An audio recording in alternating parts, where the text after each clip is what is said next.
ഇന്ന് ലോറയെ കുറച്ചുകൂടെ സോഷ്യലാക്കാനുള്ള ശ്രമത്തിലാണ് നമ്മൾ. അപ്പോൾ വീഡിയോയിലോട്ട് പോകുന്നതിന് മുമ്പ് ചെറിയ കുറച്ച് കാര്യങ്ങൾ പറഞ്ഞിട്ട് വരാം.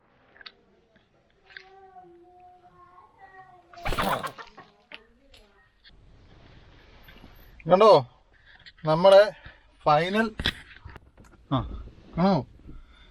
ഫൈനൽ റാബീസ് വാക്സിനേഷൻ കഴിഞ്ഞു കേട്ടോ. ഇച്ചിരി തിരക്കായിരുന്നു രാവിലെ, എന്നാലും കഴിഞ്ഞു. 2 ദിവസം താമസിച്ചു പോയി. നിങ്ങൾ ആരെങ്കിലും ഓർപ്പിച്ചോ ഡേറ്റ് ഇന്നായിരുന്നു?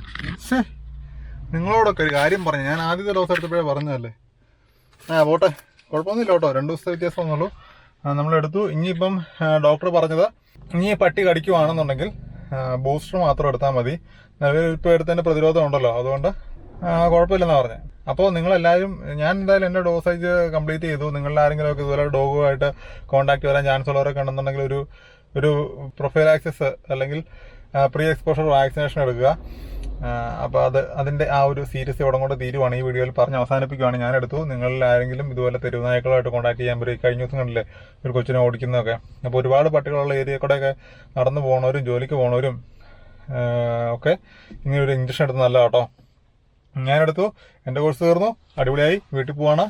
നമ്മുടെ ഗവൺമെൻറ്റിൻ്റെ സാമൂഹ്യ ആരോഗ്യ കേന്ദ്രത്തിൽ നിന്നാണ് എടുത്തത്. വളരെ നല്ല വൃത്തിയാണ്, വളരെ നല്ല കാര്യങ്ങളാണ്. നിങ്ങളെല്ലാവരും ഇതുപോലുള്ള ഗവൺമെൻറ് സ്ഥാപനങ്ങളിൽ ഇപ്പോൾ സന്ദർശിക്കാൻ ശ്രമിക്കുക കേട്ടോ. കാരണം ഈയിടെ നമ്മുടെ ഒരു ഫാമിലി ഫ്രണ്ടിനെ നെഞ്ചിനവനായിട്ടൊരു ആശുപത്രി കൊണ്ടുപോയി. അപ്പോൾ അവിടെ ഒരു പ്രൈവറ്റ് ആശുപത്രി ആയിരുന്നു, പുതിയതാണ്, മൾട്ടി സ്പെഷ്യാലിറ്റി എന്തൊക്കെയോ ഭയങ്കര സംഭവമാണ്. എല്ലാ പ്രൈവറ്റ് ആശുപത്രി എങ്ങനെയാണ് മോശമാണെന്നും അല്ല കേട്ടോ ഞാൻ പറയുന്നത്. ഇങ്ങനെ ഒരു അനുഭവം ഞാനങ്ങ് ഷെയർ ചെയ്യുന്നുള്ളൂ. അവിടെ കൊണ്ടുപോയി കഴിഞ്ഞപ്പം അവിടുന്ന് പറഞ്ഞു ഒരു ബ്ലോക്ക് ഉണ്ട്, ബ്ലോക്ക് മാറി ഉടനെ അടുത്ത ബ്ലോക്ക് വരും, അതിനു മുമ്പ് ഒരു ഇത്ര ലക്ഷങ്ങളുടെ ഒരു ഇഞ്ചക്ഷനൊക്കെ ഉണ്ട്, അതൊക്കെ എടുക്കണം എന്ന് പറഞ്ഞു. അപ്പോൾ ഇവരാകെ പേടിച്ചു പോയി. എന്നിട്ട് ജസ്റ്റ് ബൈ ചാൻസിൽ പുറത്തൊരു ആശുപത്രിയിൽ ഇവരെടുത്ത് ECG തന്നെ വെച്ചിട്ടാണ് ഇവർ പറയുന്നത്. ആ ഹോസ്പിറ്റലിനടുത്ത് ECG തന്നെ കൊണ്ടുപോയി പുറത്ത് മറ്റൊരു പ്രൈവറ്റ് ആശുപത്രി കാണിച്ചപ്പം അവിടുത്തെ നഴ്സുമാർ തന്നെ നോക്കിയിട്ട് പറഞ്ഞു, ഡോക്ടർ കണ്ടില്ല, അല്ലാണ്ട് തന്നെ അവർ പറഞ്ഞു ഈ ECGക്ക് വലിയ കുഴപ്പമൊന്നും ഇല്ല കേട്ടോ, കാണാനൊന്നും ഇല്ല എന്ന് പറഞ്ഞു. ഡോക്ടർ നോക്കിയിട്ടും പറഞ്ഞു നിങ്ങൾക്ക് വേറെ കുഴപ്പമൊന്നുമില്ല, വേണം ഒരു സോഡ മേടിച്ച് കുടിച്ചിട്ട് വീട്ടിൽ പോയിക്കൊള്ളാൻ പറഞ്ഞു. അപ്പോൾ അങ്ങനെയുള്ള സംവിധാനങ്ങൾ ഇതിനിടയ്ക്ക് നടക്കുന്നുണ്ട്. മെഡിക്കൽ കോളേജിലാണെങ്കിൽ ഈ വക പേടിക്കാനൊന്നുമില്ല. ട്രീറ്റ്മെൻറ്റ് ചിലപ്പം മെഡിക്കൽ കോളേജ് അല്ലെങ്കിൽ വലിയ വലിയ കേസുകൾക്ക് ട്രീറ്റ്മെൻറ്റ് ഡിലേ ആവാൻ ചാൻസ് ഉണ്ട് മെഡിക്കൽ കോളേജിൽ. പ്രൈവറ്റ് ആശുപത്രികളും എല്ലാം മോശമാണെന്നല്ല ഞാൻ പറയുന്നത്, ഇങ്ങനൊരു അനുഭവം ഉണ്ട് എന്ന് പറയുക. അപ്പോൾ ഒരു സെക്കൻഡ് ഒപ്പീനിയൻ എപ്പോഴും നമ്മൾ എടുക്കുന്നത് നല്ലതായിരിക്കും. അപ്പോൾ ഈ കേസിനൊക്കെ റാബീസിൻ്റെയൊക്കെ കേസിന് ഇപ്പോൾ ആകെപ്പാട് 5 രൂപയെ മുടക്കുള്ളൂ ഇഞ്ചക്ഷൻ എടുത്തതിന്. അപ്പോൾ അങ്ങനെയാണ്. നല്ല വൃത്തിയും നല്ല വെളുപ്പമാണ്. നേരത്തെ നമുക്ക് മെഡിക്കൽ കോളേജിലോട്ട് ചെന്ന് കയറത്തില്ലായിരുന്നു. അന്ന് സ്റ്റാഫിൻ്റെ കുറവും ഡോക്ടർമാരുടെ കുറവും സ്ഥലപരിമിതിയും ഒക്കെ ഉണ്ടായിരുന്നു. ഇന്ന് അതെല്ലാം മാറി വന്നിട്ടുണ്ട് കേട്ടോ. ഇനി ഇപ്പം ഈ ആശുപത്രിയുടെ ഒരു സെറ്റപ്പിലോട്ട് നമ്മുടെ വഴിയും കൂടെ ഒന്ന് മാറി വന്നാൽ മതി. അയ്യോ, നമ്മുടെ വീട്ടിലോട്ടൊക്കെ പോകണം വഴി എന്ന് പറഞ്ഞു കഴിഞ്ഞാൽ പൊളിഞ്ഞ് കിടക്കും കേട്ടോ. പറഞ്ഞിട്ട് കാര്യമില്ല, ശരിയാവുമായിരിക്കും അല്ലേ. എന്തായാലും ആശുപത്രിയൊക്കെ സെറ്റപ്പ് ആവട്ടോ. ഗവൺമെൻറ് ആശുപത്രിയും കാര്യങ്ങളെല്ലാം നല്ലതാണ്. ഈ ഒരു വീഡിയോയോട് കൂടി അതിനകത്ത് ഉള്ള എൻ്റെ ഒരു അപ്രിസിയേഷൻ കേരള ഗവൺമെൻറ്റിനും മറ്റേ പുള്ളിവർദ്ധന ഫയർഫോഴ്സിനും എന്നൊക്കെ പറയുന്ന രീതിയിൽ ഞാൻ അറിയിക്കുന്നു. അപ്പം ശരി, വീട്ടിലോട്ട് ചെല്ലട്ടെ. ബാക്കി കാര്യങ്ങൾ അവിടെ ചെന്നിട്ട് നമുക്ക് കാണിക്കാം. പാലായിലാണ് പൂ മേടിച്ചു. പാലായിൽ ഇതേ കുരിശുപള്ളി കേട്ടോ ഫ്രണ്ടിൽ കാണുന്നത്, ഞാൻ കാണിച്ചുതരാം. നമ്മൾ ഇഞ്ചക്ഷൻ എടുത്തിട്ട് നേരെ പോകുന്നത് പാലായിക്കാണ്. പാലായി വന്ന് പൂക്കളം മേടിച്ചു.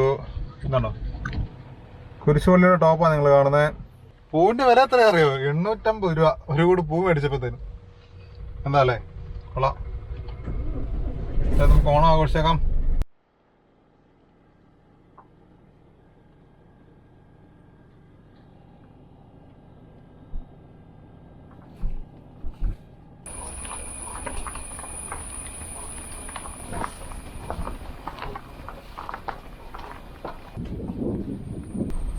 ഇതാണ് കേട്ടോ എൻ്റെ വീട്ടിലോട്ടുള്ള വഴി.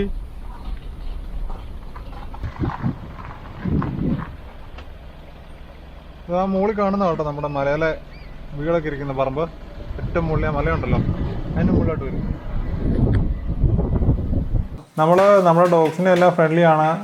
എല്ലാവരും കണ്ടാൽ അങ്ങോട്ടും ഇങ്ങോട്ടും കുഴപ്പമൊന്നുമില്ല. പക്ഷേ എന്നിരുന്നാലും പപ്പി, ഡയാന, പാണ്ട ഇവർ 3 പേരും ഒരുമിച്ച് നമ്മൾ കൊണ്ടു നടക്കും. ലോറേനെ സെപ്പറേറ്റുമാണ് കൊണ്ടു നടക്കുന്നത്. ലോറയും ഡയാനയും ഒരുമിച്ചും കൊണ്ടു നടക്കാറുണ്ട്. ലീഷിലാണ് പ്രത്യേകിച്ചും കൊണ്ടു നടക്കുക. അതല്ലാതെ ഈ 4 പേരെയും കൂടെ ലീഷ് ഇല്ലാതെ എല്ലാവരും ഒരുമിച്ച് വിട്ടിട്ടില്ല. ഇപ്പോഴാണ് നമ്മൾ വിടുന്നത്. ഇതിൻ്റെ അകത്ത് ലോറ ഒട്ടും ട്രെയിൻഡ് അല്ലായിരുന്നു. നല്ല അത്യാവശ്യം പ്രായമായതിനു ശേഷമാണ് നമ്മുടെ വീട്ടിൽ വരുന്നത്. മനുഷ്യരുടെ മേത്തോട്ട് ചാടിക്കയറ്റം നമ്മൾ നോ ഒക്കെ പറഞ്ഞ് കറക്റ്റ് ചെയ്തു. പക്ഷേ അവളുടെ കൂട്ടുകാരുടെ മേത്തോട്ട് ചാടിക്കയറുന്നത് ഇവരെ കുറച്ചിട്ടില്ല. അപ്പോൾ അതെങ്ങനെ കുറയ്ക്കാം എന്നുള്ളതാണ് നോക്കുന്നത്. കുറച്ചില്ലെങ്കിലുള്ള പ്രശ്നം എന്ന് വെച്ചാൽ അവളുടെ കൂട്ടുകാർക്ക് ഇത് ഇഷ്ടമല്ല. പപ്പിക്കും പാണ്ടയ്ക്കും ഒട്ടും ഇഷ്ടമല്ല ഈ മേത്തോട്ട് ചാടി കയറുന്നു. ഇവള് കുറച്ചുകൂടെ ഹെവി ആയതുകൊണ്ടും അവരൊക്കെ കുഞ്ഞതായതുകൊണ്ടും അവർക്ക് പെട്ടെന്ന് വേദന എടുക്കും. ഇപ്പൊക്കെ അത് അറിയത്തില്ല. അതുകൊണ്ട് ഈ ഒരു വീഡിയോയിൽ നിങ്ങൾക്ക് കാണാം ചില പോയിന്റുകളിൽ പപ്പിയും പാണ്ടയും അഗ്രസീവ് ആവാൻ നോക്കുന്നുണ്ട്. പക്ഷേ അവർ ട്രെയിൻഡ് ആയതുകൊണ്ട് നമുക്ക് എളുപ്പത്തിൽ ഇവരുടെ കൂട്ടത്തിൽ നിർത്തി തന്നെ ലോറയെ നമുക്ക് ട്രെയിൻ ചെയ്യിക്കാം. നമ്മൾ നോ പറയുമ്പോൾ പപ്പയാണെങ്കിലും പാണ്ടയാണെങ്കിലും അഗ്രസീവ് ആവാണ്ട് കുറച്ച് കാമായിട്ടിരിക്കും. അപ്പോൾ നമുക്ക് നോക്കാം. ഇവിടെ അഴിച്ചു വിട്ടു, തലങ്ങ വേഗം ഓട്ടോ ഒക്കെയാണ്. പാണ്ടയാണ് അവളുടെ മെയിൻ ടാർഗറ്റ്. പപ്പിക്കുട്ടനെ ഇടയ്ക്ക് രക്ഷപ്പെട്ട് കസേര കയറി ഇരുന്നു. നമ്മളാരും പറഞ്ഞിട്ടില്ല, അവൻ ഓടിപ്പോയി കയറി ഇരുന്നതാണ്. നമ്മൾക്ക് തടഞ്ഞില്ലെങ്കിൽ അവൻ കടിയുണ്ടാക്കും. ആ കടിയായി കഴിഞ്ഞാൽ കളിക്കുന്ന ലോറയാണെങ്കിലും ചിലപ്പം തിരിച്ച് കടിച്ചേക്കാം. അപ്പോൾ നമ്മൾ ചെയ്യേണ്ടത് നമ്മൾക്ക് അറിയാവുന്ന ഡോഗിനെ നമ്മൾ കാമാക്കി നമുക്ക് പരിചയമില്ലാത്ത പുതിയതായിട്ട് ഇൻട്രൊഡ്യൂസ് ചെയ്യപ്പെട്ട ലോറയെ നമ്മൾ വീണ്ടും കറക്റ്റ് ചെയ്യും. നോ പറയും. അത് കുറച്ച് ലൗഡായിട്ട് പറയും. ഈ ബഹളത്തിനിടയ്ക്ക് ലോറ കേൾക്കണം. പാണ്ട കേൾക്കും, പപ്പി കേൾക്കും. പക്ഷെ ലോറ കേട്ടെന്ന് വരത്തില്ല. നമ്മൾ കുറച്ച് ലൗഡായിട്ട് പറയും. മേത്ത് തട്ടാൻ പറ്റുന്നുണ്ടെങ്കിൽ തട്ട് കൊടുക്കണം. അങ്ങനെയൊക്കെ അവളുടെ അറ്റൻഷൻ മാറണം. എന്നിട്ട് അവളെ തിരിച്ച് കാമായിട്ടുള്ളൊരു സ്റ്റേറ്റിലോട്ട് കൊണ്ടുവരണം. വീണ്ടും നമ്മൾ അവളെ കളിക്കാൻ വിടണം. എപ്പോഴൊക്കെ ഒരു പരിധി വിട്ട് ഇവള് ചാടുന്നു അപ്പോഴൊക്കെ നോ പറഞ്ഞ് അവളെ തിരിച്ചു കൊണ്ടുവന്ന് നമ്മൾ ഇരുത്തും. ഈ ഒരു പ്രൊസീജിയർ നമ്മൾ കണ്ടിന്യൂ ചെയ്ത് കഴിഞ്ഞാൽ മിക്കവാറും ലോറയുടെ സ്വഭാവം കുറച്ചുകൂടെ ബെറ്റർ ആവും എന്ന് കരുതുന്നു.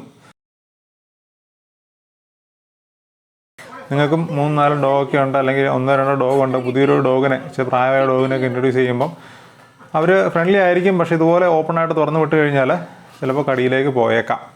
പുതിയ ഡോഗിന് ഈ രീതിയിലൊക്കെ ഒരു ചെറിയ ട്രെയിനിങ് ഒക്കെ വെച്ച് കൊടുത്തേക്കുവാണെന്നുണ്ടെങ്കിൽ നമുക്ക് ഫ്യൂച്ചറിൽ എളുപ്പമായിരിക്കും. അപ്പോൾ ഓക്കെ കൂട്ടുകാരെ, വീണ്ടും നല്ലൊരു വീഡിയോ ആയിട്ട് കാണാം. ഞങ്ങൾ ഓണാഘോഷത്തിൻ്റെ വെബ് സീരീസിൻ്റെ ഷൂട്ടിങ്ങിൻ്റെ ഇടയ്ക്ക് ചെയ്തൊരു വീഡിയോ ആണ്. വെബ് സീരീസുമായി ഉടനെ തന്നെ നിങ്ങളുടെ അടുത്തോട്ട് വരുന്നതായിരിക്കും.